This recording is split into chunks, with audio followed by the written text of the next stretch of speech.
أعوذ بالله من الشيطان الرجيم بسم الله الرحمن الرحيم الحمد لله رب العالمين والصلاة والسلام على رسول الله محمد وعلى آله محمد. Assalamu alaikum wa rahmatullahi wa barakatuhu, frères et sœurs. En ce début de soirée de ce lundi 17 juin de l'année 2019, il est précisément 18h51 et nous venons, frères et sœurs, dans ce live, apporter des éléments introductifs sur la question de ce que le frère Mohamed Medmati va aborder ce soir, va étayer, va argumenter, à savoir le sujet des tarawih.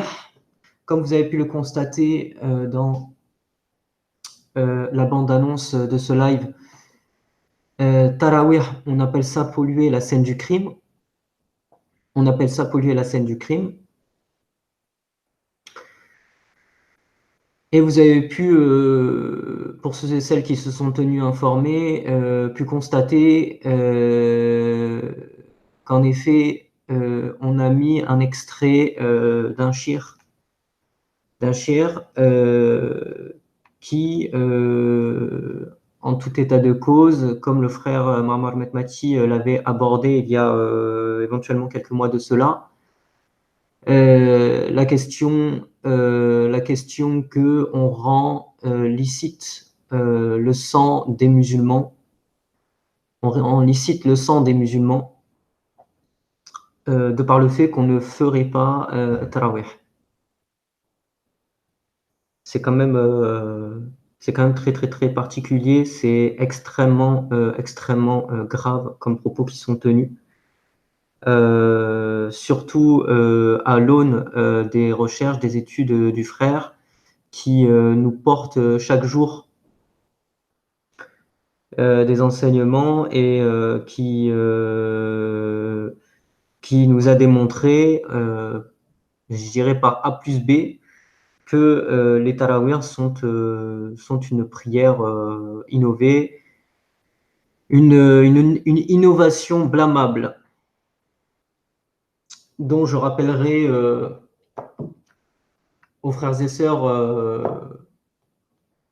éventuellement quelques hadiths qui portent sur ce sujet. Je passe le salam alaikum à tous les frères et sœurs arrivant sur ce chat. Je remercie les frères et sœurs du soutien que vous nous portez aux frères dans le combat qu'ils mènent, dans ce qu'il fait pour tout simplement pour la revivification de la religion. Donc je remercie tout particulièrement les frères et sœurs qui soutiennent le frère Mohamed Medmati, en déplaise à ceux et celles qui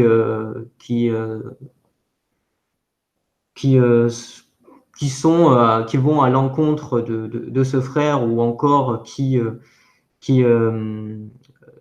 cela leur déplairait, à juste titre, qu'on a prononcé le fait même que on affirme que c'est notre imam. Donc, bon gré malgré vous, c'est notre imam, et qu'Allah lui en récompense, qu'Allah lui en récompense de tout son combat qu'il mène. Donc parlons, Inch'Allah, les frères et sœurs, en termes d'introduction, de la question des tarawih. Donc, on a vu, su et au vu de tous, que les tarawih sont une innovation blâmable. Une innovation blâmable pour un certain nombre de raisons, dont on dira l'une des dernières raisons que l'on peut affirmer et qui vient clore ce sujet est la phrase du prophète Mohammed alayhi salatu wassalam, alors que ses compagnons étaient venus jeter des petits cailloux à sa fenêtre, à sa porte, plus exactement, est sorti en colère et a prononcé ces paroles, à savoir,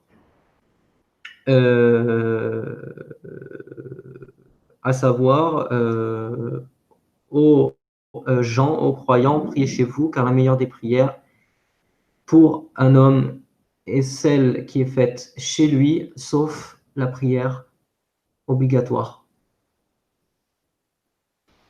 Et donc, à travers ce hadith, à travers particulièrement cette parole qui est rapportée dans les textes de Bukhari et de Muslim, on se rend compte de manière établie que le prophète alayhi salatu wassalam a interdit cette prière et a donné la raison pour laquelle les gens doivent prier chez eux, parce qu'elle est meilleure. Il a donné les raisons, il a expliqué à ses compagnons pourquoi ils ne devaient pas prier à la mosquée regroupés, qu'ils prient chez eux. Il a ordonné à ses compagnons de rentrer chez eux et d'aller effectuer leur prière chez eux. Et ceci nous rapporte, c'est rapporté par Ibn Shihab, que c'est resté comme cela jusqu'à la mort du prophète, puis au début du califat, puis pendant le califat de Abu Bakr as-Siddiq et jusqu'au début du califat d'Omar ibn Khattab. Donc j'introduis juste ce sujet pour faire dire qu'en effet, ces éléments-là, que je les prends de manière isolée, et le frère étayera tout cela, Inch'Allah, et apportera, qui plus est, son explication et éventuellement l'extension des enseignements qu'il nous avait fournis éventuellement auparavant. Inch'Allah. Ces propos-là, qui sont inscrits de manière isolée, sont rapportés dans Bukhari et dans Muslim, et sont rapportés de manière, de manière notoire dans les textes, dans les autres, dans les sunan, etc. Et on se rend compte que cette parole-là du prophète est la dernière des paroles qu'il a exprimées envers ses compagnons sur ce sujet-là plus particulièrement. Des tarawih. Le mot tarawih d'ailleurs que le prophète alayhi n'a jamais connu, puisque le mot tarawih est venu bien après. Donc la question que l'on posera en premier lieu, c'est pourquoi désobéissez-vous au prophète? Et puis se suit une flopée de questions à travers lesquelles, Inch'Allah, le frère pourra nous répondre à ces questions, Inch'Allah. Je passe le salam alaikum encore une fois à tous les arrivants. Je remercie les frères et sœurs d'être sur ce chat, de soutenir le frère dans son combat. Et je passe salam alaikum au frère Ali Bibi, au frère Mohamed, Kubtani, Karimka, Omar BMW, Zahkad, Kenshiro Dazo. Je passe le salam alaikum au frère, je suis Abouil, je ne t'ai pas vu frère, excuse-moi. Salam alaikum ACI. Voilà, salam alaikum à tous les frères et sœurs. Le frère Muhammad ne va pas tarder à arriver, Inch'Allah.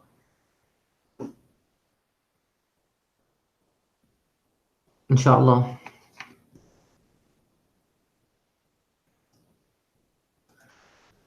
Donc en effet, le prophète a bien interdit cette prière. Salam alaikum, frère Muhammad. Alaikum salam, frère Abdelrahman, ça va? Ça va, alhamdoulilah, et toi? Ouais, ça va, j'ai du son? Ouais, tu as du son, frère. D'accord. J'ai pas écouté l'introduction parce que j'étais au téléphone. Ouais. Donc je te laisse continuer ou finir l'introduction de. Bah écoute, moi je l'ai fini l'introduction, donc j'ai fini l'introduction, j'ai juste introduit le sujet sur lequel on va traiter, à savoir les tarawih.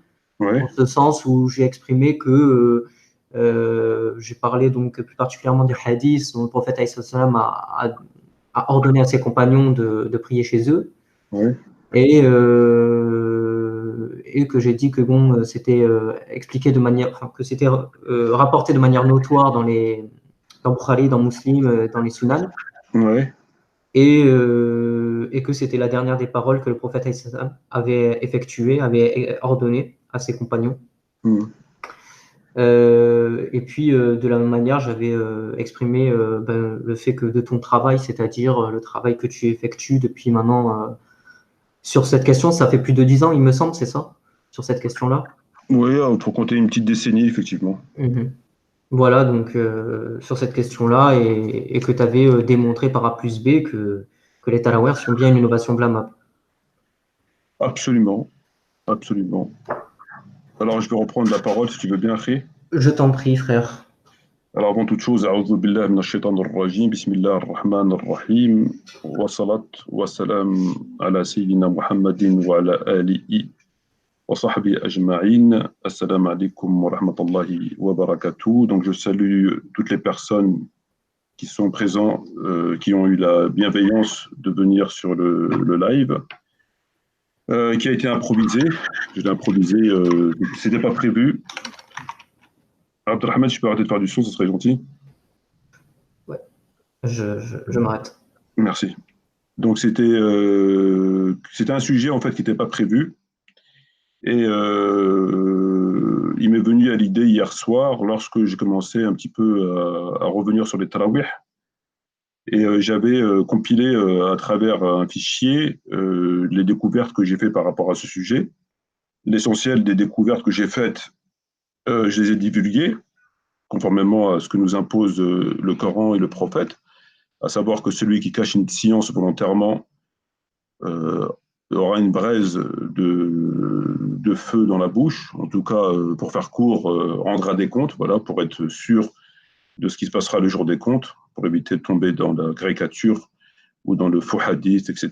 Il est évident que celui qui cache un savoir, qui a un savoir commun, rendra des comptes le jour des comptes. Ce qui me semble évident, ce qui me semble tout à fait normal, de surcroît lorsque les gens sont égarés par rapport à une information erronée qui a été introduite au sein de l'islam, promotionnée à coups de livres.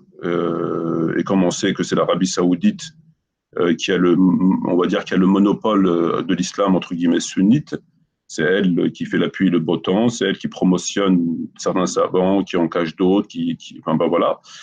Donc il faut revenir sur tout cela, Inch'Allah. Alors, salam alaikum Akhi Malik. Donc, je voudrais saluer salam le frère CI, salam au frère Mustapha. Donc, je vous salue tous, surtout ceux qui sont là constamment, qui m'envoient des mails. Ryan le boss, Ali Bibi, Mohamed, salam alaikum. Je regarde vite fait. Alors, à tous les frères, Karim K, salam alaikum, Adil. Et à qui encore? Abou Il, salam alaikum Akhi.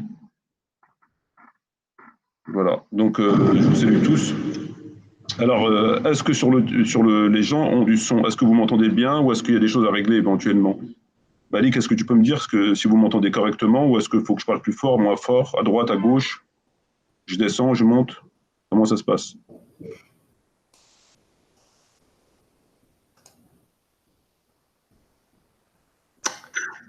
Moi, je pense qu'ils doivent bien t'entendre. Donc, on me dit 5 sur 5. Ouais. Merci. Alors, frères et éventuellement sœurs, je vous demande votre attention parce que c'est un sujet très intéressant. C'est un sujet très intéressant puisque ça va mettre en lumière une facette de la question des tarawih qui n'a jamais été évoquée nulle part et que moi je vais vous divulguer ici. Ça n'a jamais été évoqué, je dis bien jamais. Et à force de lire et de compiler les textes, on y voit un peu plus clair. Alors, donc je vous demande votre attention et après, à charge à vous d'aller vérifier ce que je vous dis et de considérer le bien fondé de ma démarche ou pas. Alors, le titre de ce live, comme vous pouvez le constater, At-Tarawih, at-tarawih, on appelle ça polluer la scène du crime. Alors je pense que chacun d'entre vous sait qu'est-ce que ça veut dire, à quoi renvoie la pollution d'une scène du crime. On peut faire un parallèle avec le tarawih sans absolument aucune exagération. La pollution de la scène d'un crime consiste, comme vous le savez, vous pouvez le voir par ailleurs dans des feuilletons américains, j'ai Mentalist ou je ne sais pas quoi, des feuilletons, souvent il y a des scènes de crime, et c'est dans le réel aussi, hein, c'est pas que dans les feuilletons. Quand il y a un crime, que ce soit dans un lieu fermé ou dans un lieu ouvert, à l'extérieur ou à l'intérieur, et qui s'est déroulé un crime, la police scientifique vient sur le lieu du crime. Et la police scientifique doit geler, ce qu'ils appellent geler la scène du crime, elle gèle la scène du crime, en mettant ce qu'ils appellent le truc, la crosse, etc., ne pas rentrer. Donc elle gèle la scène du crime, et la police scientifique travaille afin de récupérer un maximum d'indices, afin de pouvoir, le cas échéant, remonter sur le ou les individus qui ont commis le dit crime. Donc c'est l'acte premier, sinon sans quoi leur investigation est compromise, ou dans le meilleur des cas, largement, amplement, elle va très largement se compliquer s'ils ne gèlent pas la scène du crime, c'est de venir geler la scène du crime. Et ensuite, ils arrivent avec leur tenue blanche, et puis ils ramassent les indices un petit peu partout, etc., la position du corps, les trucs, les machins, les empreintes, les traces de pas, etc., etc., afin de recueillir le maximum d'indices et de les étudier dans leur laboratoire afin d'essayer de remonter sur le ou les criminels. Voilà.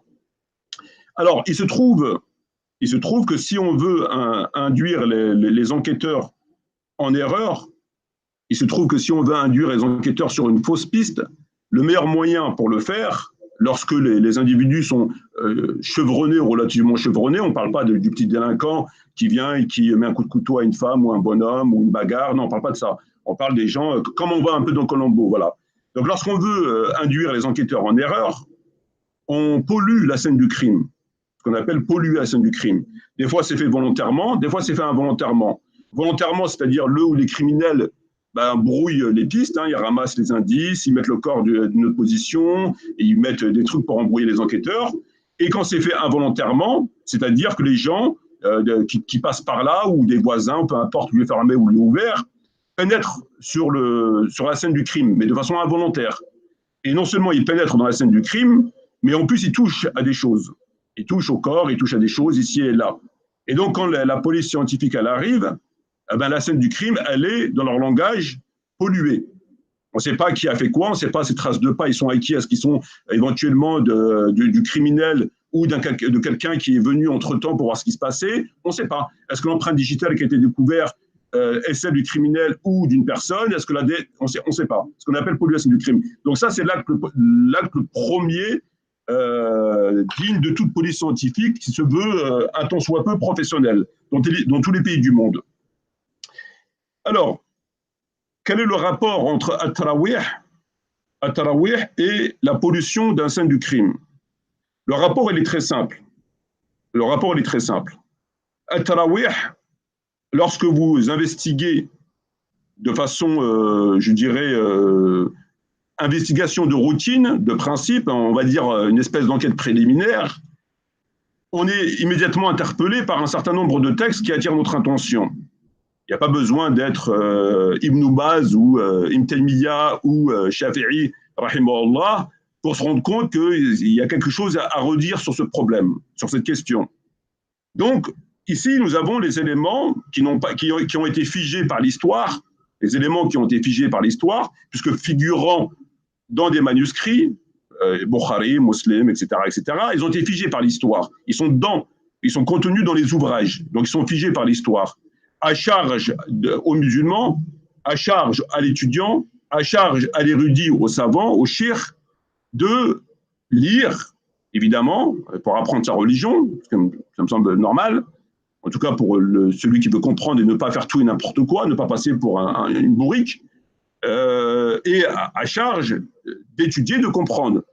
C'est le travail, comme l'a dit le prophète Mohammed, la recherche de la science est une obligation pour tout musulman. Et non pas pour tout musulman et toute musulmane, comme l'a dit Tariq Ramadan, en ajoutant le féminin. L'obligation, c'est pour l'homme, pas pour la femme. La femme, c'est des obligations à sa leur. Elle n'est pas tenue à apprendre sa religion au sens professionnel du terme. Très bien. Donc là, à ce stade, on peut découvrir, si on étudie correctement, de façon non sectaire, hein, et puis avec la lumière divine, c'est-à-dire Dieu connaît notre intention lorsqu'on lit un livre. Est-ce que c'est pour dire ouais, moi je suis un chiite, ou est-ce que c'est pour corroborer ta thèse éventuellement sectaire, chiite, sunnite, wahhabite, et j'en passe, ou est-ce que non, tu as la niya, tu prends un livre vraiment pour apprendre ta religion, pour essayer de retrouver les pas du prophète Mohammed par où le prophète Mohammed il est passé. C'est ça le rôle d'un étudiant, d'un érudit, d'un musulman, à plus forte raison d'un savant, c'est de chercher les pas du prophète. Il les cherche, quitte à se mettre à quatre pattes par terre, quitte à mettre sa tête par terre, quitte à poser son front par terre. C'est le rôle d'un bon musulman, c'est de retrouver, avec l'aide de Dieu, les pas du prophète, par où il est passé. Et ces pas du prophète, nous les avons dans les livres de la Sunna, évidemment, qui nous donnent des éléments essentiels, et à travers lesquels ces éléments essentiels posent un gros point d'interrogation. Quels sont ces éléments essentiels? Nous les avons donnés depuis un peu moins de 10 ans, parce que les premiers actes qui ont été faits il y a un peu moins de 10 ans ont été relativement sommaires, puisque ce qu'on avait découvert à peu près 10 ans, c'est comme une mesure avec ce que nous avons trouvé aujourd'hui. Nous avons enrichi le dossier avec les lectures, hein, les textes qu'on a découverts, puisque eux, ils les cachent. On a réussi à enrichir le dossier. La volonté n'a pas été évidemment prise d'enrichir à charge, mais de travailler à charge et à décharge. Mais il se trouve que tous les aimants vont dans le même sens, c'est-à-dire à charge contre eux. Et donc, en environ une décennie, nous arrivons à une conclusion très sérieuse que nous n'avons pas il y a 10 ans. Par exemple, il y a 10 ans, on n'avait pas la contestation. Nous avons le hadith, etc., mais on n'avait pas la contestation, on n'avait pas Tahawi, on n'avait pas Malik, on n'avait pas les textes Ibn Omar, Shatib al-Muwafaqat, Sahaba, etc. On n'avait pas tout ça. Alors évidemment, l'accusation, elle était fragile, puisque, comme je l'ai dit, je le redis, je le redirai toujours, vous avez ces gens qui, évidemment, vont s'engouffrer dans la brèche en disant, oui, mais d'accord, c'est bien beau ce que vous nous dites, mais toi, tu n'es pas mieux que Shafi'i, tu n'es pas mieux que les compagnons, tu n'es pas mieux que ceci, tu n'es pas mieux que cela. Si eux, ils ont fait, toi, tu es qui? Forcément, tu as mal compris. Donc là, on a une faille dans l'accusation qui leur permettait de s'engouffrer de façon raisonnable. Mais grâce à Dieu, avec le temps, cette faille a été refermée. Ils ne peuvent plus passer par là. C'est terminé. La porte, elle est fermée définitivement. Donc, on n'est plus Metmati et les chiites, on est Metmati, les chiites, les compagnons, les tabi'i, etc., etc., etc. Donc, ils ne peuvent plus. Très bien. Mais ce n'est pas clos. Il y a encore à faire. Alors, là où on a affaire à des gens particuliers, on a affaire à des voyous. Ce sont des gens qui se comportent comme des voyous. Et quand je dis voyou, je pèse mes mots. Ibn Taymiyyah, dans son livre Kitab as-Sunnah an-Nabawiyya, est un menteur. Et je pèse mes mots et j'en assume la responsabilité devant Dieu le jour de la résurrection. Dans son livre sur Sunan an-Nabawiyya, concernant le chapitre d'At-Tarawih, il ment. Il ment volontairement. Il a caché sciemment la vérité.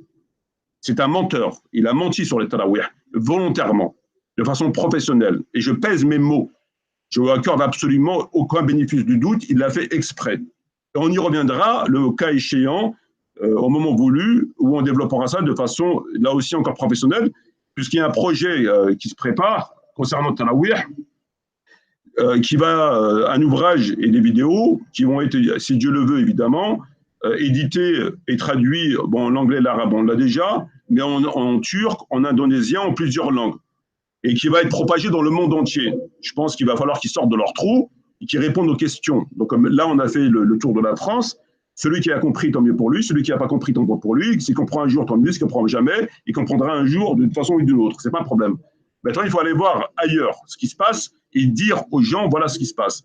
Donc, il y a un lourd projet. D'ailleurs, ça fait partie du projet numéro 1 dans mes activités à venir. C'est le projet numéro 1. Il n'y en a pas un avant.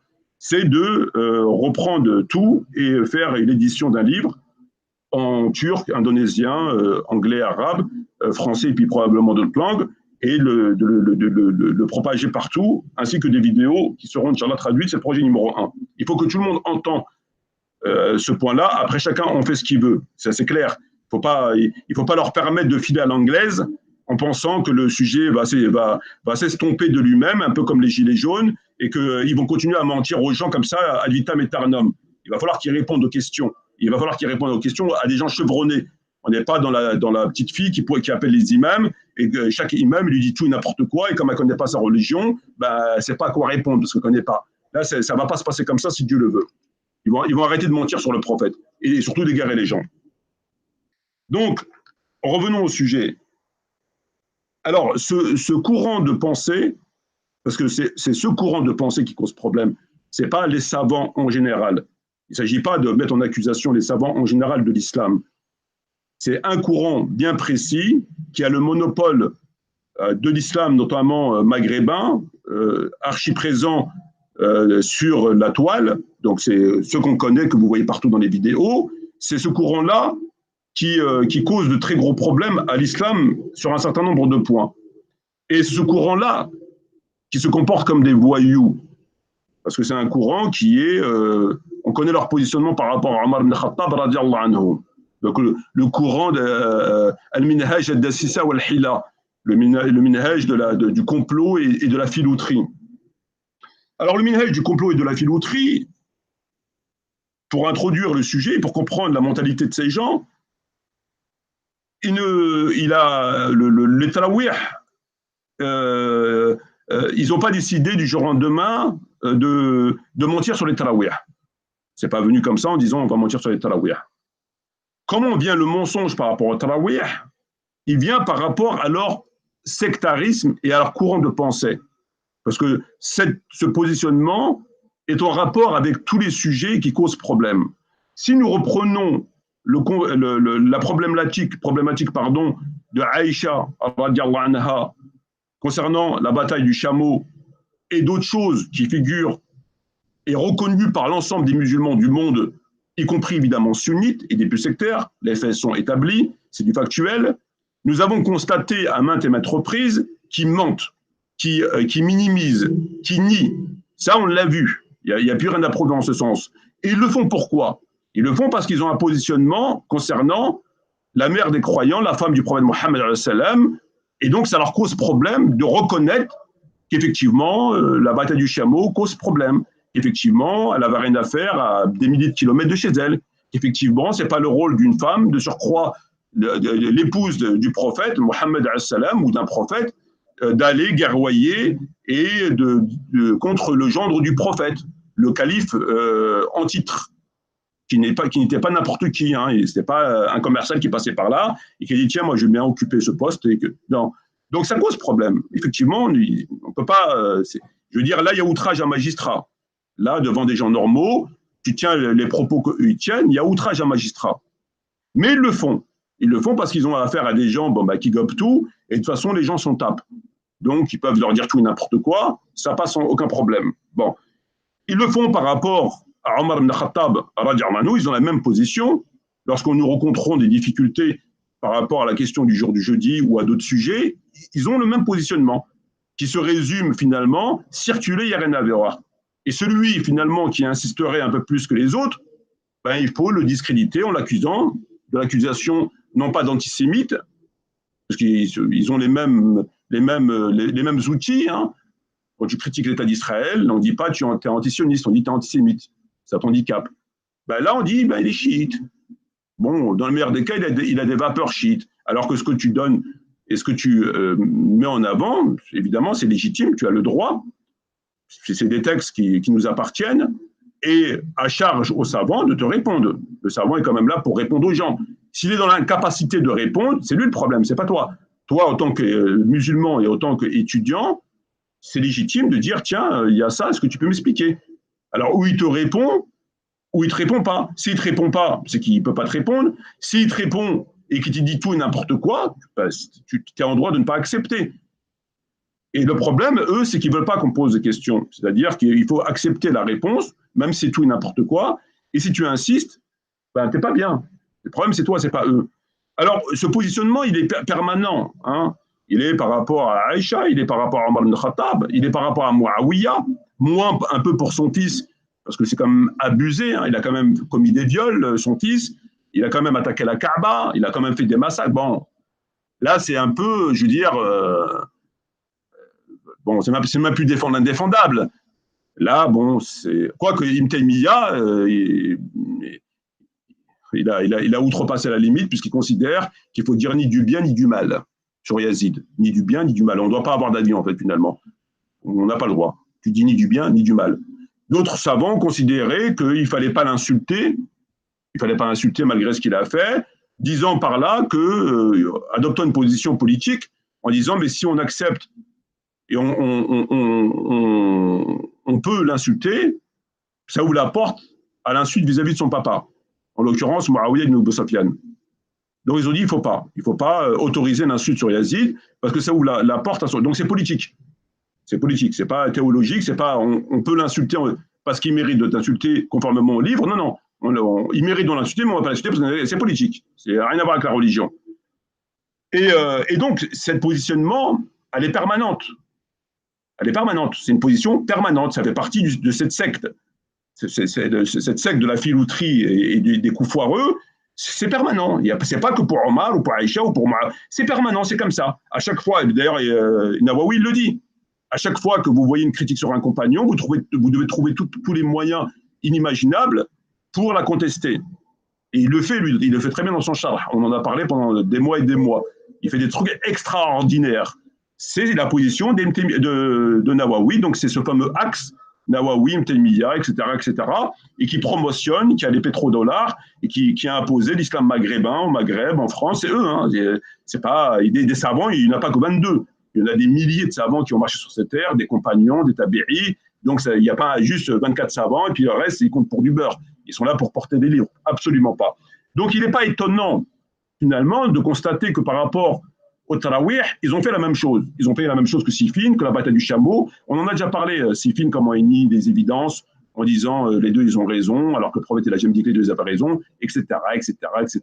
Très bien. Maoudoudi l'explique très bien dans son livre, Le Califat à la royauté. Lui-même a été taxé d'ailleurs par de chiites. Très bien. Donc, il n'est pas étonnant, finalement. Finalement, il n'est pas étonnant, c'est pas étonnant que sur le reste, ils font la même. Donc, le fait de nier les tarawih, etc., c'est pareil. C'est pas plus grave que de nier le jour de jeudi, etc. C'est un positionnement qui est propre à cette secte. Donc, quand tu adhères à cette secte, il faut adhérer à ça. C'est comme ça. C'est pas nouveau. Il n'y a rien d'extraordinaire. Ça, il faut bien le comprendre. Et ça va tellement loin que, comme je l'ai dit, que les salafs apprenaient à leurs enfants l'amour d'Abu Bakr et de Omar ibn Khattab, radiallahu anhuma, comme ils leur apprenaient le Coran. Ils leur apprenaient à leurs enfants l'amour des deux califes, comme ils leur apprenaient leur Coran. Donc quand tu apprends à ton enfant l'amour de deux hommes, tu lui apprends comme tu lui apprends l'ayah du Coran, je pense que la messe est dite. Ça veut dire ce que ça veut dire. Alors pourquoi deux? Pourquoi pas Ali? Pourquoi pas Uthman? Pourquoi pas l'autre? Allahu a'lam. Ils ont décidé que c'est comme ça, c'est comme ça. Mais à partir de là, la messe, elle est dite. Il n'y a pas de problème. Ça, c'est un fait établi. Se composent ensuite deux éléments qu'il faut différencier.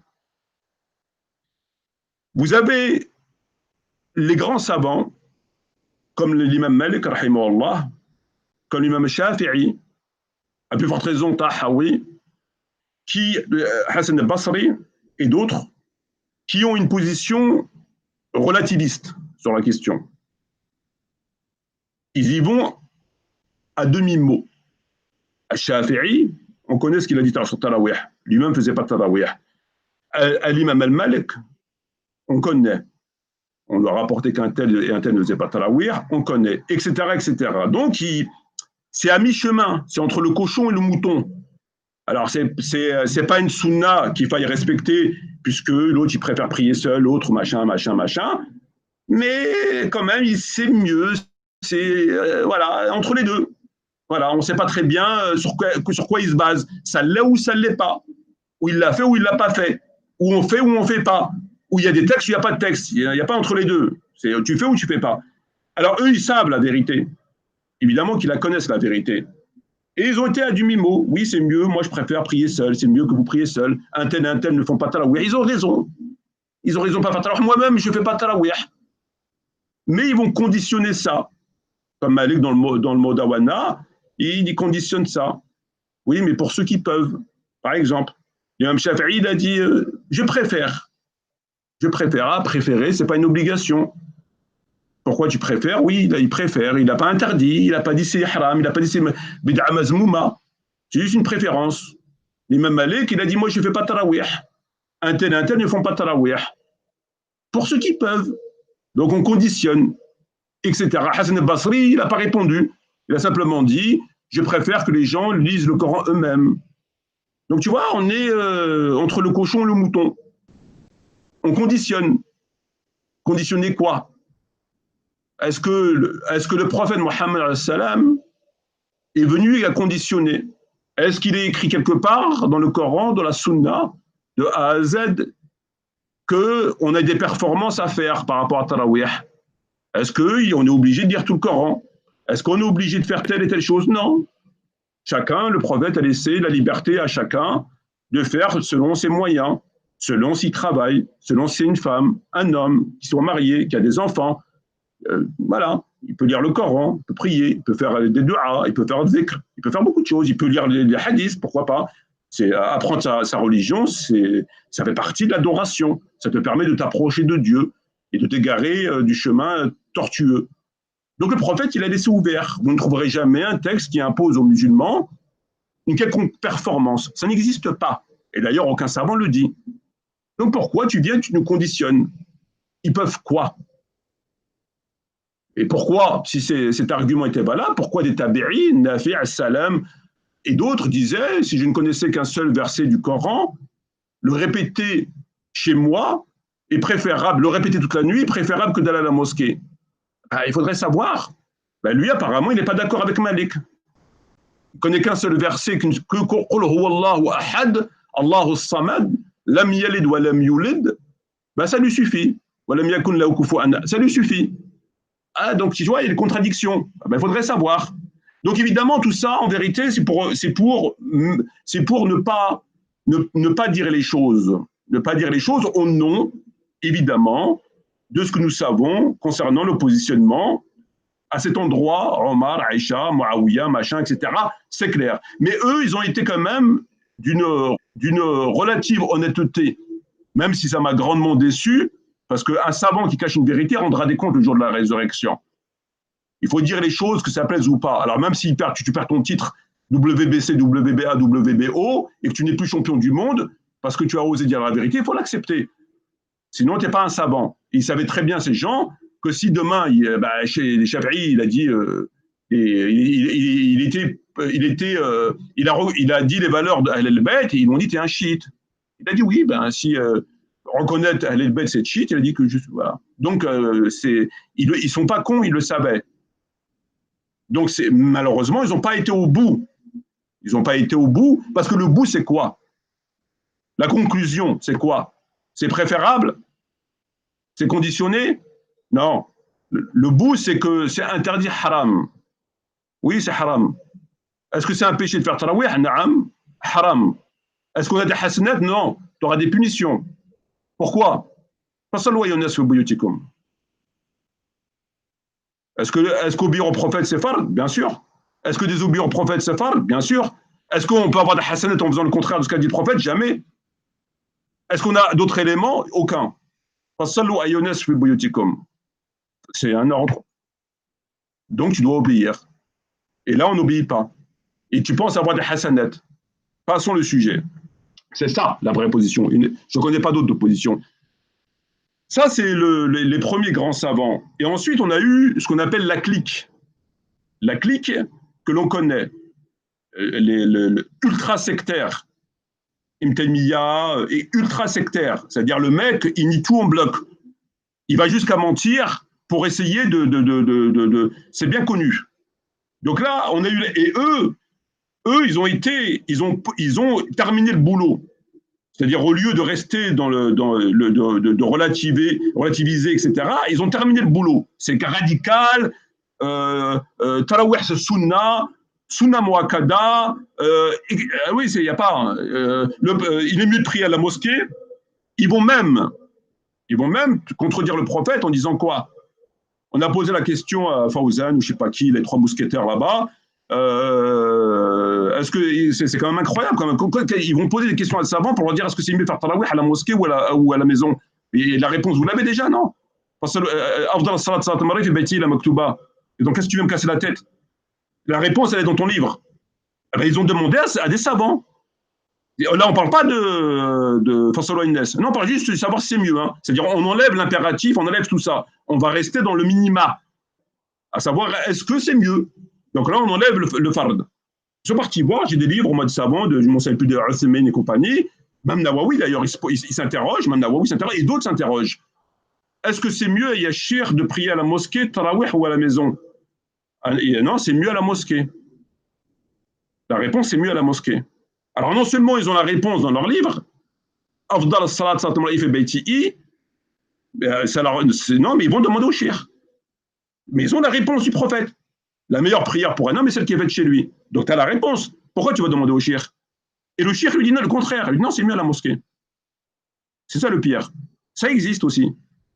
Ça existe. Et eux, ils ont carrément fait un massacre. Eux, ils ont fait un massacre. C'est simple. Et ils ont fait un massacre comment?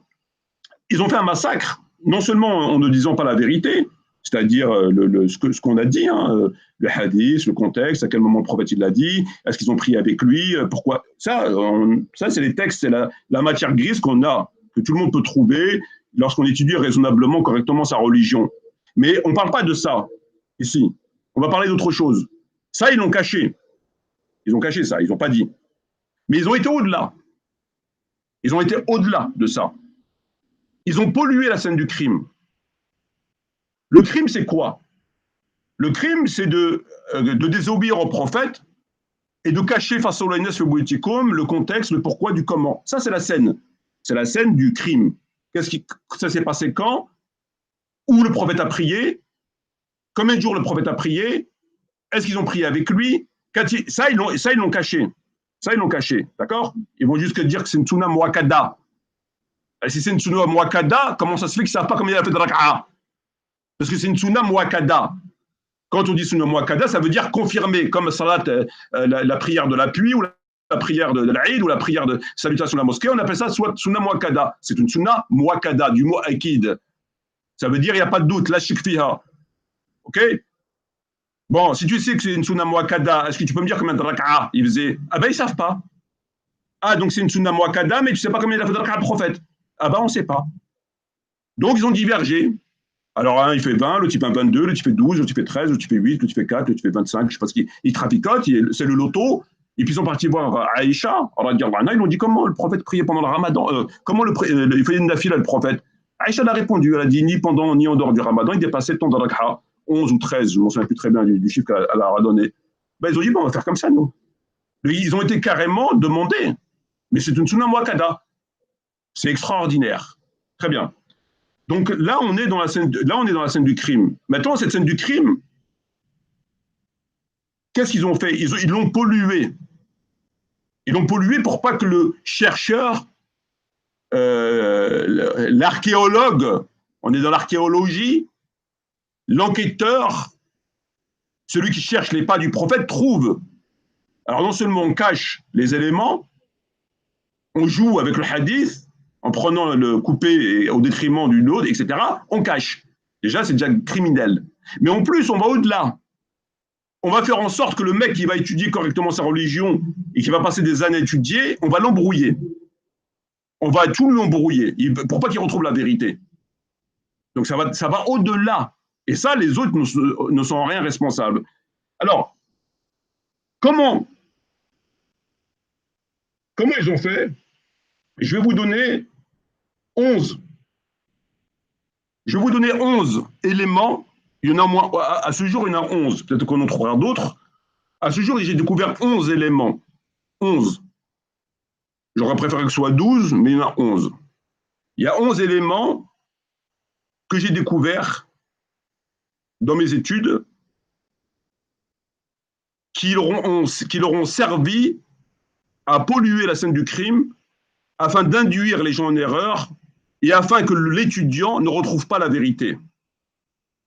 et donc de corroborer leur fameuse thèse qu'ils ont concoctée. Le premier élément, quand l'étudiant, parce que là on est au niveau de l'étude, on n'est pas au niveau de la lecture, l'étudiant va acheter 500 livres, c'est-à-dire un conteneur, chose que j'ai faite. Il va acheter 500 livres de fiqh, de jurisprudence, qu'on appelle si faussement la jurisprudence, afin de voir, parce qu'il y a beaucoup de savants, donc on ne va pas s'arrêter à un tel, il y a beaucoup de savants, il y en a plein. 2e siècle, 3e, 4e, 5e, 6e, il n'y a pas que Ghazali et Albani. Dieu merci. Donc l'étudiant, il va dire, tiens, je vais élargir mon champ d'investigation. Donc je vais acheter une grosse quantité de livres et je vais fouiller là-dedans pour voir qui dit quoi. Et là, on est dans le cadre des savants. On n'est pas dans le cadre de l'imam de la mosquée du coin. Non, on est dans le cadre des savants qui se valent mutuellement. Hein. Parce que ceux qu'on connaît, on les connaît, on nous dit qu'ils sont forts, et, nous, on ne les a pas fréquentés. On nous dit, bon, ben voilà, on a toujours les mêmes noms dans la bouche. Mais il n'y a pas que. Il faut rendre hommage aux savants. Et pourquoi qu'on rendrait hommage à certains, il n'y a pas d'autres. Très bien. Donc, on va prendre 500 livres. Et je vais prendre des livres de fiqh. Et je vais aller dans Bab Tarawih, ou Qiyam al-Lil, pour voir qu'est-ce qu'ils disent, comment ils abordent le problème. Qu'est-ce qu'ils font? Ils vont t'expliquer Tarawih. Ils vont dire, voilà, Tarawih, machin, etc. Ils vont, à ce stade, cacher les éléments à charge. Ils vont te faire un développement du chapitre Tarawih en donnant que les éléments que eux ils veulent te donner. C'est-à-dire, ils ne vont pas travailler à charge et à décharge. Qui a dit quoi et au nom de quoi? Non. Ils vont donner. Le hadith, ils ne peuvent pas le cacher. Ils ne vont pas cacher face à l'ONS sur boutique comme ils ne peuvent pas. Donc, ils vont le mettre. Omar, il a dit Ni'ma bid'a hadi X. Ils vont le mettre, il n'y a pas de problème. Bon, maintenant, il faut conclure. D'un côté, face à l'ONS sur boutique, de l'autre côté, Omar bid'a, le mec, il dit tiens, il y a un problème là. Le prophète dit prie chez toi, on m'a dit c'est une bid'a, on m'a dit toute bid'a est également, tout également. Bon, donc forcément le cerveau il prend un coup là, direct. Ça c'est normal, parce que c'est les éléments qui t'interpellent. Je veux dire, quand un prophète dit prie chez toi, tu fais le contraire. Donc il y a un moment, ton cerveau, même si tu es un bourricot, ton cerveau dit tiens, est-ce que je confonds chez moi et la mosquée chez moi, ou je je comprends pas.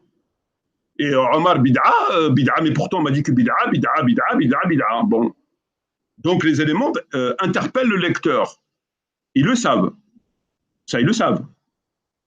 Donc maintenant, pour pouvoir le convaincre qu'il ne faut pas comprendre le hadith comme on doit le comprendre, qu'il ne faut pas comprendre l'innovation comme on doit la comprendre, ils vont te donner des éléments à décharge. Et non pas à charge et à décharge. C'est-à-dire, ils ne vont pas te mettre le pour et le contre et te laisser choisir. À charge et à décharge. Normalement, un livre de jurisprudence, c'est ça. Il te met les éléments à charger. Qui dit quoi? C'est normal. Comme ça, après, tu fais ton choix. Eux, ils vont cacher les éléments à charge. Ils ne vont pas les mettre. Ici, non, mais ils vont mettre vraiment très peu. Et donc, il va travailler qu'à des charges. Et pour te ramener à sa conclusion. Donc là, on n'est pas face à une étude impartiale, qui se veut impartiale. C'est-à-dire, donne-moi les éléments à charge et à décharge, et afin que je puisse voir ce qui se passe dans cette histoire. Non. Ils vont cacher les éléments à charge, ils vont donner les éléments à décharge, ils vont donner un petit peu à charge, mais c'est tout. Et donc, ils vont expliquer, ils vont conclure, ils vont dire, voilà, c'est une sunna, machin, etc., et on n'en parle plus. Je ne parle même pas de leur imagination qu'ils ont inventée, à savoir que le prophète l'a délaissé, il est mort, on peut la faire, ça c'est du Walt Disney, là. Là, ils sont partis dans Walt Disney, ça c'est encore une autre histoire. Ça vient de leur cerveau. Le prophète ne voulait pas que ça soit une obligation, donc maintenant il est mort, etc. Ça, c'est leur cerveau, ça. Ils l'ont inventé, ça. Je ne parle pas de l'imagination et du mensonge. Ça, c'est le premier point. Donc, ils ne travaillent pas à charge et à décharge. Ils travaillent à décharge. Très bien. L'essentiel, pas tous, l'essentiel. Grâce à Dieu, il y a des gens honnêtes. Et c'est avec eux la vérité émerge. Le deuxième élément, pour induire les gens en erreur. Tu prends un livre de fiqh, tu vas dans Qiyam al-Lil, salat nafila fi shahri Ramadan. Très bien. Ils te disent quoi pour introduire le sujet?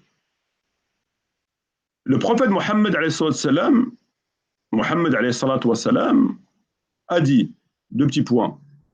Inna afdal as-salat salat al-mar'i fi baytihi ila maktuba. Fermeture de guillemets. Ijtihad, développement. Et disquette. Conclusion, tu peux prier à la mosquée. Blablabla, tu peux prier à la mosquée. Qu'est-ce qu'ils ont fait? Ils ont enlevé la première... ils coupent, ils aiment bien jouer du ciseau. Avec le premier hadith, ils l'ont coupé en deux. Ils ont pris que la partie, je crains que c'est une obligation, ils n'ont pas pris Fasal Wa'ines au Bioticum. Donc, ils ont pris Ils jouent du ciseau, on l'a bien vu, ils maîtrisent le ciseau. Bon. Et là, ils ont fait pareil. Ils ont pris le hadith au milieu.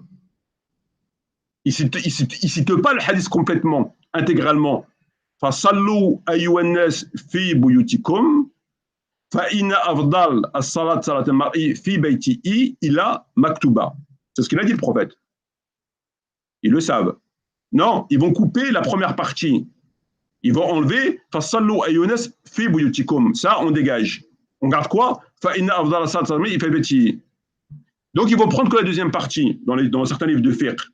Et dans cette partie-là, ils vont le traiter comme une recommandation.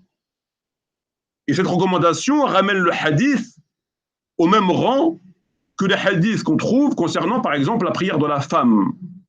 Lorsque le prophète, alayhi salam, dit le meilleur rang pour la femme est le dernier, et le pire est le premier. La meilleure prière pour la femme est chez elle. Et dans sa chambre, elle est mieux que dans le salon, etc. Ici, est-ce que le prophète a interdit à la femme d'aller à la mosquée? Non. Est-ce qu'il y a quelqu'un qui peut dire c'est haram à la femme d'aller à la mosquée? Non.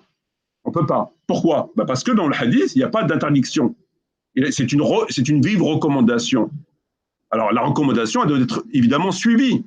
Une femme qui veut écouter le prophète, si le prophète lui dit la meilleure prière, c'est chez toi plutôt qu'à la mosquée, il est évident qu'elle ne va pas aller à la mosquée. Hein, ça me semble évident. Bon, c'est évident. Maintenant, il ne doit pas interdire. Il y a des compagnons qui ont interdit. Il y a des gens qui sont interdits. Nawawi, beaucoup de savants sont venus, ils ont dit non, etc. On en a déjà parlé. Mais est-ce que le prophète a interdit? Il n'a pas interdit. Il a recommandé. Ainsi, lorsqu'ils enlèvent le premier morceau de hadith, ils ont enlevé l'élément qui détermine ou pas est-ce que nous sommes face à une obligation ou à une recommandation. Ils l'ont enlevé. Ils ont enlevé fasallu ayunas fi buyutikum. Ici, c'est un impératif. Et dans un contexte de colère, puisqu'il est sorti en colère. Il ne l'a pas dit en rigolant. Ça, ils l'ont enlevé. Donc, quand toi, tu ne connais pas, quelqu'un qui ne connaît pas, il lit le livre de fiqh, il va être d'accord, est-ce qu'on peut prier à la mosquée? Pourquoi? Parce que le prophète a simplement dit, la meilleure prière pour un homme est celle qui est faite chez lui. C'est tout. Donc maintenant, oui, d'accord, c'est la meilleure, mais compte tenu que blablabla, va à la mosquée. Pourquoi ils enlèvent la première partie? Parce que pour comprendre le propos du prophète, il faut laisser intégral, pour savoir de quoi on parle. Est-ce qu'on parle de recommandations, d'obligations, de conseils? C'est normal. Tu ne peux pas couper la parole d'un homme et faire un ijtihad sur 30%, 40%, 50%, 60%, 70%. Ça n'existe pas, ça. Il n'y a personne qui le fait, il n'y a qu'eux qui le font. Il n'y a qu'eux qui le font. Pourquoi tu coupes le hadith? Pourquoi tu enlèves le morceau? Pourquoi tu enlèves fasalou ayunas fi buyutikum? Pourquoi tu l'enlèves? Parce qu'ils savent très bien que s'ils mettent intégralement le hadith fasalou ayunas fi buyutikum, ils ne peuvent plus parler. Ils sont bloqués. Ils ne vont pas te dire c'est un conseil. Fasalou ayunas fi buyutikum, c'était une obligation. Donc, si le prophète oblige, toi, tu vas dire quoi aux gens? Oui, mais il a dit ça, mais en fait, il ne savait pas très bien ce qu'il disait, il était énervé, il a été abrogé, il a changé d'avis. Tu vas dire quoi? Ils ne peuvent pas. Lorsque le prophète dit pas de prière après l'iqama, la salat ba'da l'iqama, est-ce que toi, tu peux venir dire si, on peut prier après l'iqama? Tu ne peux pas. Le prophète ne dit pas de prière surrogatoire après l'iqama. Il a dit après adhan, oui. Pour celui qui veut faire nafila ba'da l'adhan, il peut, bien sûr. Allahu Akbar lorsqu'il fait l'adhan, tu peux faire une nafila. Mais lorsque on prononce l'ikama, il n'y a plus de prière de nafila. C'est terminé. C'est le prophète qui le dit. Est-ce que toi, tu peux venir me dire, oui, non, tu peux, oui, tu peux. Tu peux d'après quoi? Il a dit pas de prière après l'ikama. Pourquoi tu me dis tu peux? C'est un hadith, c'est un verset du Coran. Il n'y en a pas. Eh ben, c'est pareil. Donc ça, c'est un moyen de ramener le hadith et de le ranger dans la liste des recommandations et non pas des obligations, en enlevant l'impératif et en le réduisant à celui semblable à la femme de la prière à la mosquée et chez elle. C'est un conseil. Ça, ils le font dans les livres de fiqh. Troisième des points, ils ont inventé Bab Tarawih.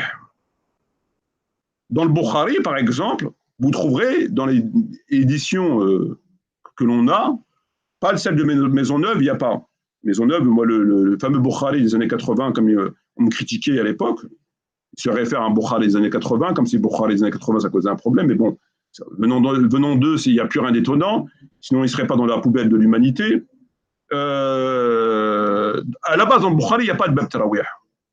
Dans le Bukhari, il n'y a pas de Bab Tarawih. Ils en ont fait, hein. Vous prenez les maisons d'édition, par exemple, à Nour, vous trouverez Bab Tarawih. À la base, il n'y en a pas. Il n'y a pas de Bab Tarawih. Il y a d'autres abouab, mais il n'y a pas de Bab Tarawih. Et bien, ils ont fait un Bab Tarawih. Comme si c'était normal. Pour induire les gens en erreur. S'il y a un Bab Tarawih, ben, c'est que le prophète faisait Tarawih, non? Parce qu'il y a un Bab. Donc, s'il y a un Bab, c'est logique. Ils ont inventé un Bab pour induire les gens en erreur, pour leur faire croire que ça fait partie du patrimoine, si patrimoine il y a, de la question, alors que ce n'est pas vrai. Ils ont inventé un Bab. Quatrième moyen, que tout le monde connaît, le hadith a été coupé. Ils ont bâti un ijtihad, Ibn Taymiyyah et consorts, sur le hadith. J'ai craint que cette prière ne devienne une obligation que vous ne pourrez pas faire. De là, en partant de ce hadith, ils ont fait un ijtihad. Ils ont dit, le prophète n'a pas interdit, il a simplement craint, le prophète il est mort, cette prière ne peut plus devenir une obligation, donc faites-la. Voilà ce qu'ils disent, mot pour reprendre seulement les propos de Taymiyyah.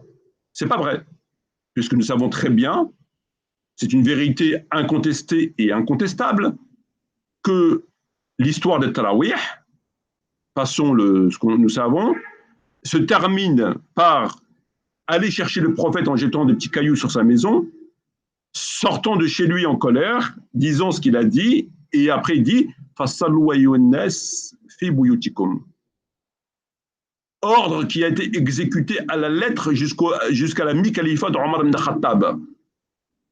En d'autres termes, les années suivantes, le prophète n'a pas fait. Durant le califat d'Abu Bakr, 2 ans et demi, il n'a pas fait, jusqu'au deuxième partie du califat d'Omar. Donc tout le monde l'a compris. Eux, ils ont écarté ça. Poubelle. On va prendre le hadith recommandation et on va mettre la disquette. Pourquoi tu prends recommandation? Pourquoi tu prends ce morceau de hadith? Tu fais ton marché. Et l'autre là-bas, tu ne l'as pas vu? Il n'est pas bon l'autre. Il n'est pas valable. Explique-nous. C'est fait exprès. Alors qu'ils savent.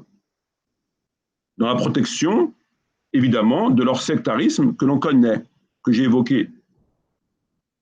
Cinquième moyen, Omar ibn Khattab a dit Ni'ma bid'a hadi'i. Ni'ma bid'a hadi'i.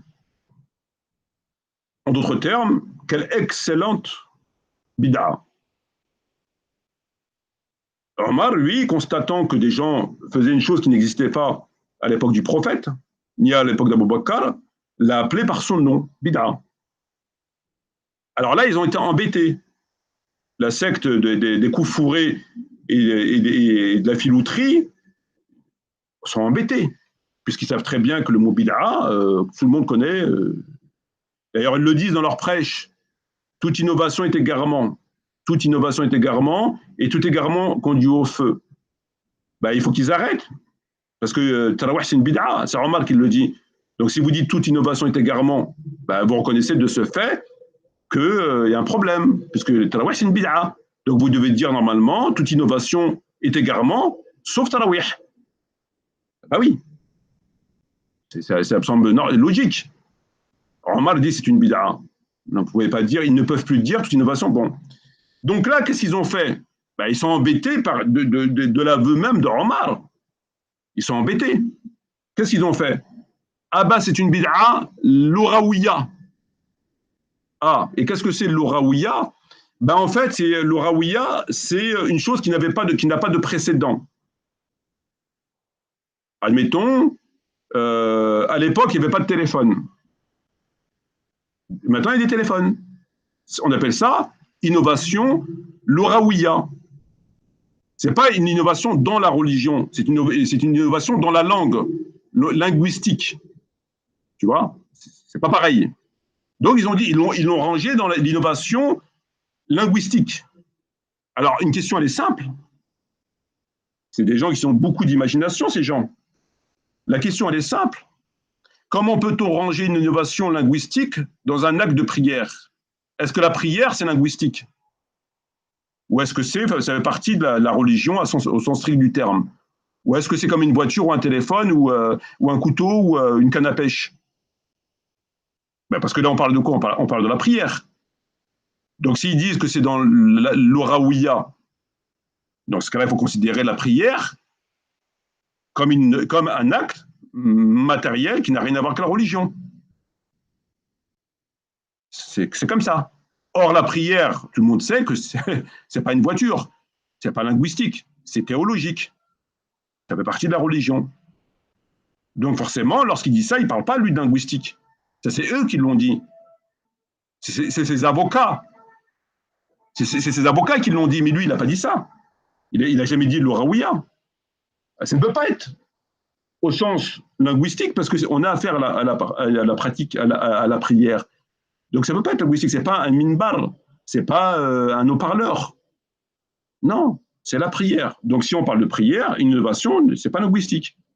Ça leur sert pour éviter l'accusation. Sixième élément.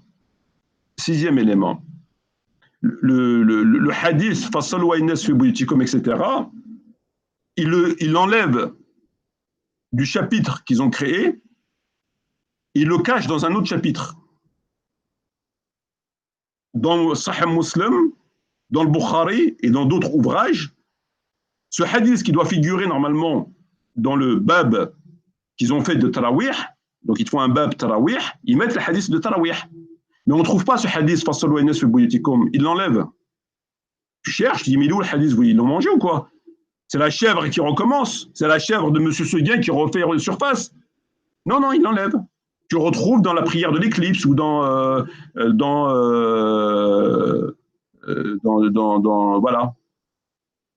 Il le met dans un autre chapitre. Il l'enlève, il le met ailleurs, exprès. Moi, personnellement, j'ai des Bukhari, où ils ont enlevé, tu ne trouves pas le Fassalou Febutikum. Ils l'ont enlevé. Ils le mettent ailleurs pour polluer la scène du crime. Donc, ils inventent un chapitre, ils te mettent le hadith, j'ai craint que c'est une obligation, etc., mais celui-là, il l'enlève. Je ne sais pas, il le balance aux archives ou il le met dans la rubrique pommes de terre ou carottes. Voilà. Ça, ils le font aussi. Je l'ai constaté de mes propres yeux. Septième élément, comme il l'a fait Othman el-Khamisi, ce fameux shir qui nous expliquait que celui qui dit que le Coran, machin truc, etc., on l'a vu hier, ils font exprès, par exemple, je reprends ses propos. Il dit, mais, je reprends ses propos, il dit, mais tarawih, tarawih, il y a salat qiyam al-lil, nafs al-shi. Ah bon? Bah oui, tarawih, c'est qiyam al-lil. Il dit, c'est pareil. Ah non, c'est pas pareil. Ah non, c'est pas pareil. Déjà, tarawih, ça ne peut pas être qiyam al-lil parce que ça n'existait pas à l'époque du prophète. Déjà, pour commencer, qiyam al-lil, ça existait. Une seconde. Hein.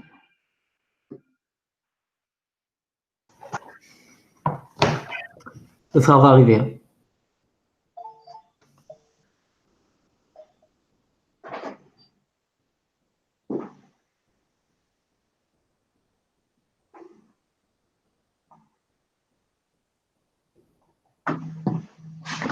Voilà. Alors, ils te disent, comme Othman al-Khamisi, il te dit, ouais, il te dit c'est pareil. Il te dit, Qiyam al-Lil, il y a cette tarawih, il y a Qiyam al-Lil. C'est pas vrai. Déjà, pour que tu dises Qiyam al-Lil, c'est tarawih, ça voudrait dire qu'elle existait à l'époque du prophète. Pour dire c'est pareil. Ben oui, si c'est un synonyme, ça veut dire que le prophète, il la faisait, c'est pareil. C'est la même chose. Seulement, on l'appelle autrement. Voilà, c'est tout. C'est pas vrai. C'est faux. Qiyam al-Lil, c'est la veillée nocturne. Comme c'est indiqué, Qiyam al-Lil, veillée nocturne. Ça, on connaît. C'est dans le Coran, c'est dans la Sunna, personne ne conteste, pendant et en dehors du Ramadan. Tarawih, c'est le rassemblement des musulmans pour faire la prière dans la mosquée durant le Ramadan. Ça, on ne connaît pas.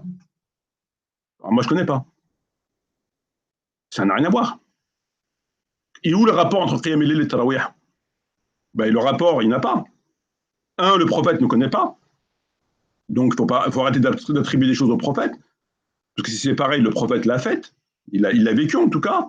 Et de deux, c'est que un, c'est Qiyam al-Lil, et l'autre, c'est le rassemblement des mosquées, etc., du Ramadan. Voilà. Donc, ça n'a rien à voir. Ils le font exprès. Donc, finalement, ils te disent, bah, quand tu vois le mot Qiyam al-Lil, c'est Tarawih. Donc, pour le pauvre garçon ou la pauvre petite fille qui lit dans le hadith, par exemple, Qiyam al-Lil, dans sa tête, elle dit, ouais, c'est Tarawih. C'est pas vrai. La confusion, en fait. Il faut écrire de la confusion. 8e élément.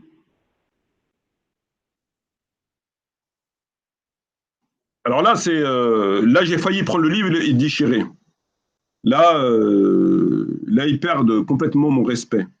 C'était, il me semble, Sharh de Suyuti, si ma mémoire est bonne. Mais il n'y a pas que lui. Il cite le hadith. Le prophète a dit, etc. Il le cite. Alors, je ne sais pas si c'est lui qui a fait la note de bas de page ou je ne sais pas ce qu'il trafique, parce qu'apparemment, ils excellent dans le traficotage. Note de bas de page. Petit astérix, renvoie à note de bas de page pour nous faire l'explication de ce hadith. Naam, naam, c'est vrai. Effectivement, le prophète a dit ça. Effectivement, la prière, on doit la faire à la mosquée que quand c'est obligatoire. Et on fait aussi les sunnas permanentes, à savoir l'Aïd, par exemple, qui n'est pas une obligation, mais on la fait à la mosquée. La prière de l'appui, par exemple, la prière de salutation à la mosquée, et la prière de Tarawih. Voilà les professionnels du mensonge. Donc ils sont face à une injonction qui indique clairement aux gens, faites la prière chez vous, sauf al-Maktouba. Alors là, c'est incroyable. Incroyable. Ils reconnaissent. Mais comment ils arrivent à récupérer le coup? Ils vous disent oui. Mais est-ce que la prière de l'Aïd, c'est obligatoire? Non.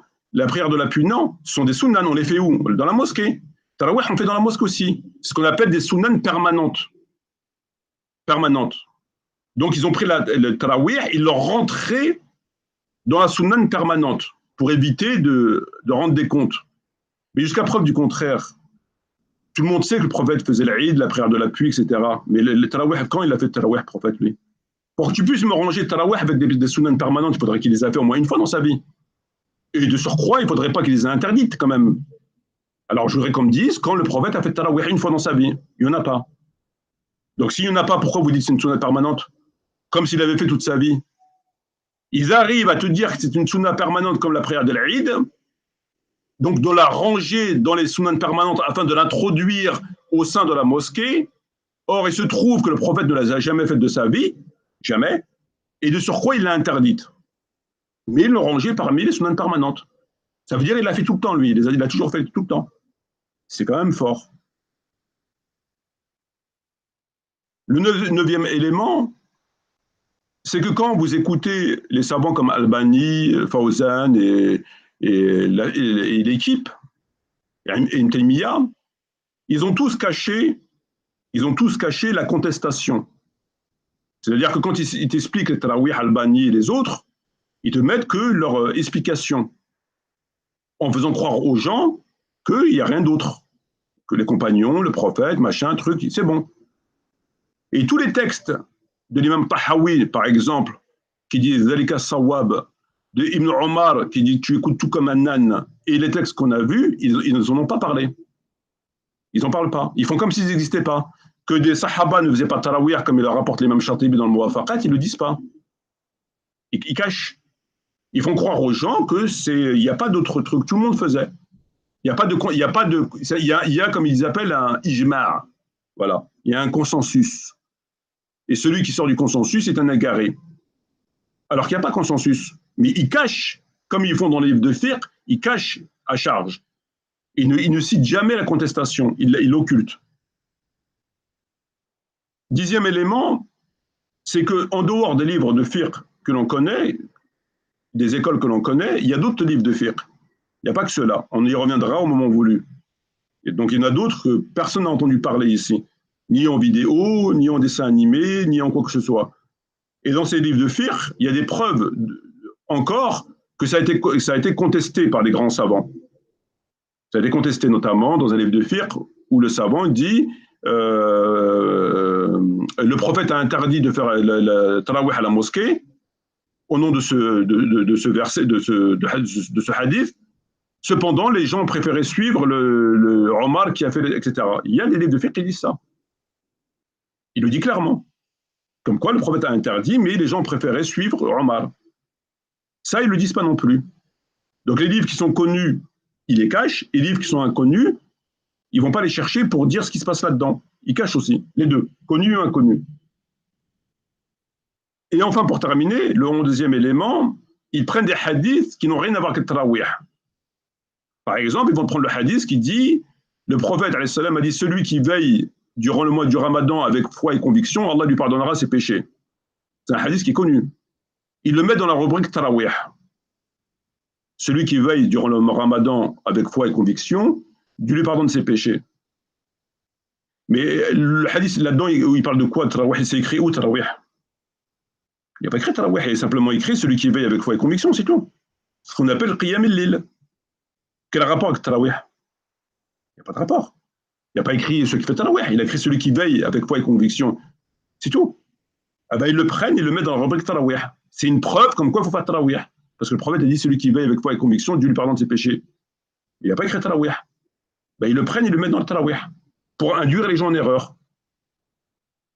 Voilà les 11 éléments qui leur permettent de polluer la scène volontairement.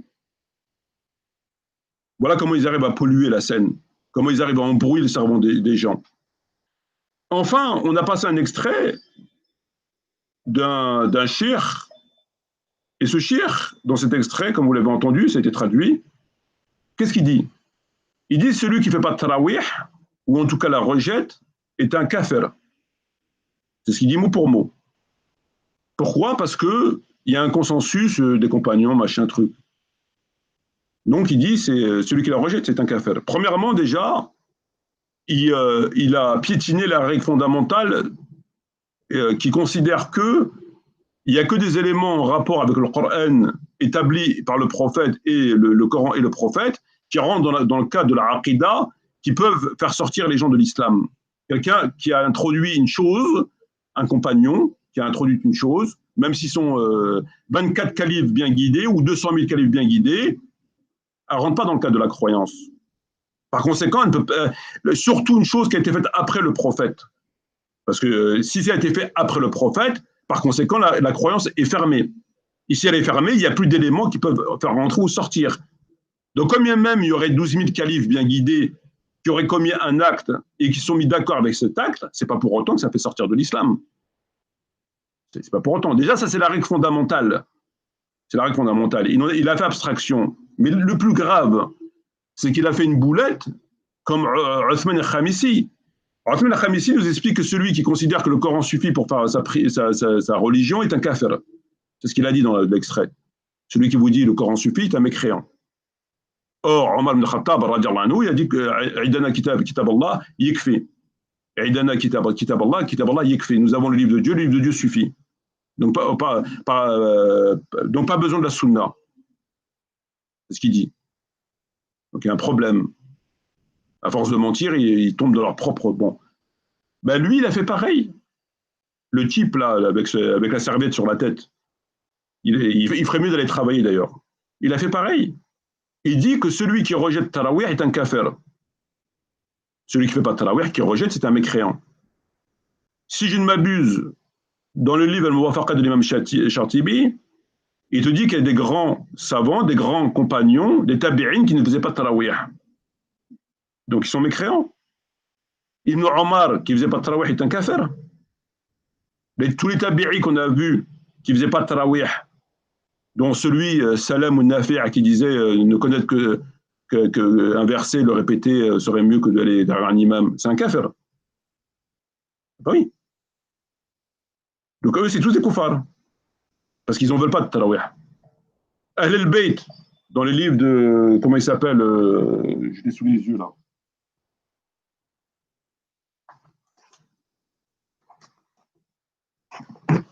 Dans le livre de l'imam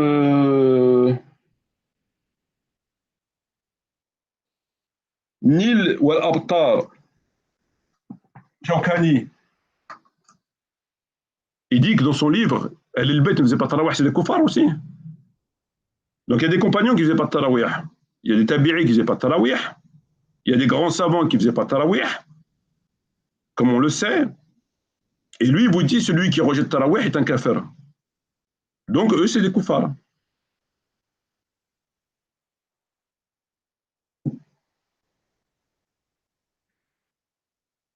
Voilà comment, j'ai terminé mon exposé, voilà comment il pollue la scène du crime pour embrouiller les gens. Voilà comment il joue avec les textes.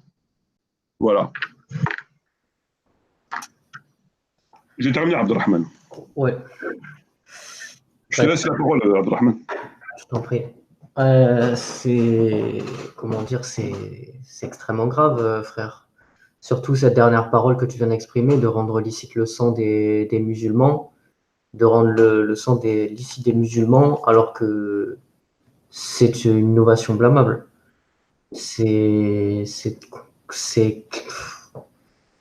Comment peut-on en venir en fait à ce genre de propos qui mettent en péril les gens, les biens, l'honneur des musulmans, l'honneur, le sang, enfin, tout ce que le prophète nous a indiqué pour préserver nos personnes, préserver nos biens.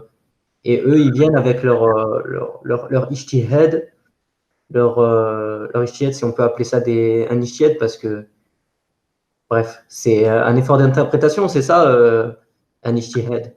Oui, c'est un effort d'interprétation. Et du surcroît, si tu préfères, quand il dit qu'ils sont mis d'accord, c'est pas vrai, puisqu'Abou Bakr, il ne l'a pas connu, et elle a été contestée, d'accord.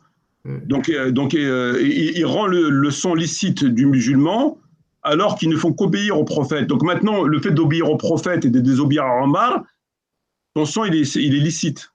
Parce que toi, tu vas obéir au prophète. Quand il dit prie chez toi, ben, ton sang, il est licite. Il faut obéir à Omar. Et de surcroît, il sort des compagnons de l'islam, il sort des tabi'is de l'islam. Parce qu'il y en a plein qui ont contesté. Il les sort de l'islam, parce qu'il dit celui qui rejette Tarawih est un mécréant. Voilà. Donc toi qui vas obéir au prophète parce qu'il dit prie chez toi, ben t'es un kafir. Il ne faut pas obéir au prophète. Obéir au prophète fait sortir de l'islam. Par contre, il faut obéir à Omar. Quand tu obéis à Omar, c'est bon. Donc quand le prophète il dit oh, donnez-moi de quoi écrire, si Omar il dit non, ben, si tu dis obéir à Omar, t'es un mécréant. Il faut obéir à Omar. Donc c'est au niveau de règle de base, ça ne peut pas faire sortir de l'islam parce que ça n'a pas été fait par le prophète. Donc ça ne rentre pas dans le cadre de la croyance.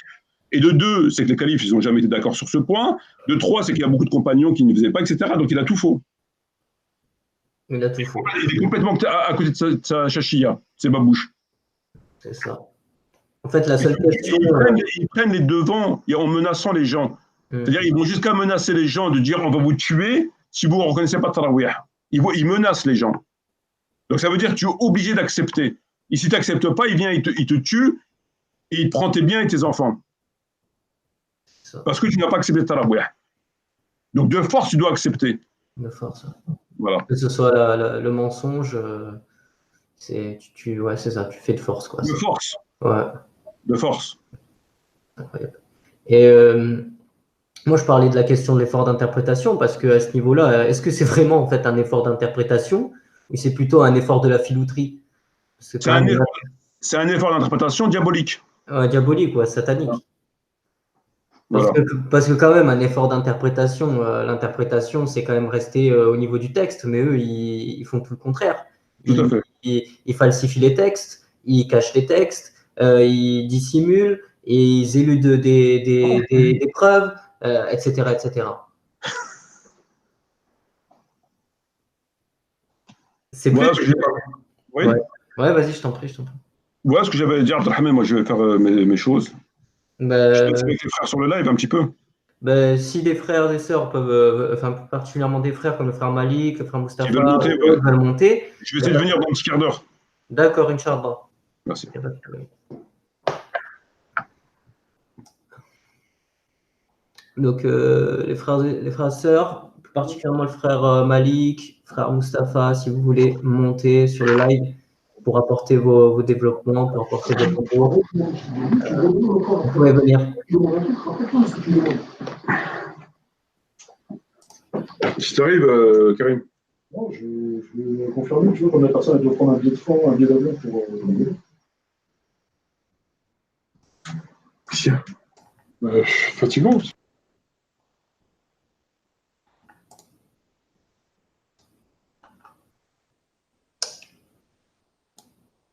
Comment je fais? Donc Nasser, si tu veux monter, alors il y a Nasser.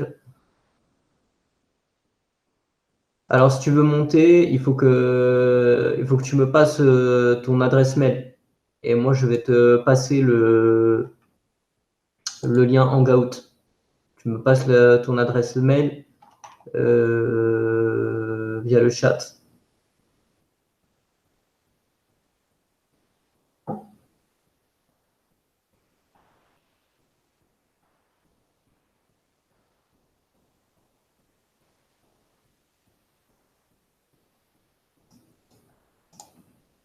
D'accord. Bah écoutez, les frères et sœurs, je pense que en termes de conclusion, je pense que ce que l'on peut tout simplement dire, c'est ne désobéissez pas aux prophètes, tenez-vous fermement au hadith plus particulièrement qui nous dit aux gens priez chez vous car la meilleure des prières pour un homme est celle qui est faite chez lui. Il faut en accepter la prière canonique. Euh, et retourner au livre d'Allah et retourner à l'enseignement du prophète Mohammed alayhi salatu wassalam.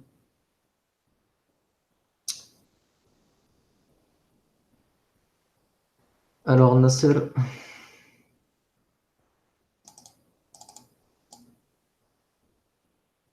alors Nasser.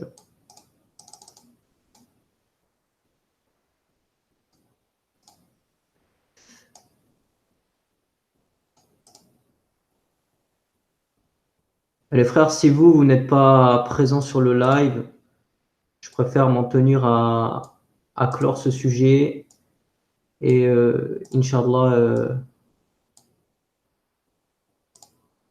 à se retrouver soit sur le live de Malik ce soir ou bien de se retrouver pour une prochaine fois, Inch'Allah, pour apporter pour la darwa de l'islam des arguments, des éléments d'enseignement concernant le Coran, la sunna du prophète alayhi salatu wassalam. Donc, pour ma part, frères et sœurs, je vous passe le salam alaikum wa rahmatullah wa barakatuhu. Prenez soin de vous, prenez soin de vos âmes et merci encore pour le soutien du frère. Sur ce, salam alaikum wa rahmatullah wa barakatuhu, frères et sœurs. Salam alaikum, frère Malik, frère Mustapha, Ryan, Mercedes BMW, Abu Hil,